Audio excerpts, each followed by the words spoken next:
Ескерткіш не себептен бір ғана 31-33 жылғы ашаршылыққа арналғанына таңырқағандар да болды. Олар бұл ескерткіш қазақ халқының 30% қырылған 1921-22 жылдардағы ашаршылыққа да арналуы тиіс еді деп санайды. Алматы қаласы тарихи және мәдени ескерткіштерді қорғау комиссиясының мүшесі Нұрлан Атығаев ескерткіштегі жазу бастапқы нұсқадан өзгерген дейді.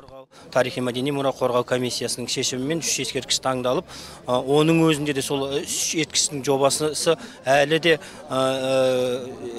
жұмыс істеуді талап етеді деген шешіммен ары қарай жұмыс жалғасып, бір жақсы жобалар Астанаға мемлекеттік комиссияға барсын деп ұсынғанбыз. Енді ол жоба кезінде ол жерде 31-33 жылдардағы ашаршылық деген сөз болған жоқ, ашаршылық құрбандарына деген ғана болған.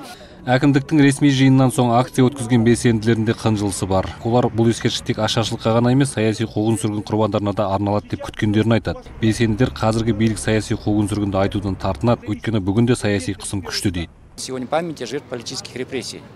Бүгін саяси қуғын-сүргін құрбандар күні. Бұл ескерткіш осы күнге орайластырып ашылып отыр. Сондықтан бұл ескерткішті тек ашаршылық құрбандарына арналған деу абсурд. Халықтың жаппай ашаршылыққа ұшырауы соның алдындағы саяси қуғын-сүргіннің салдары емес пе? Абсурд полный. Ғылыми мәліметтер бойынша Ресейдегі азамат соғысынан кейін басталған ашаршылықта қазақ халқының 30% қырылған. Ал 1931-33 жылдардағы ашаршылықта 2,5 миллионнан астам адам қырылып, миллионнан астам адам босып кеткен. Екі ашаршылықта советтік түрлі саяси қуғын-сүргіннен кейін болған. Асылхан Мамашұлы, Ринат Фазылбаев, Санат Нұрбеков, Азат Ньюс.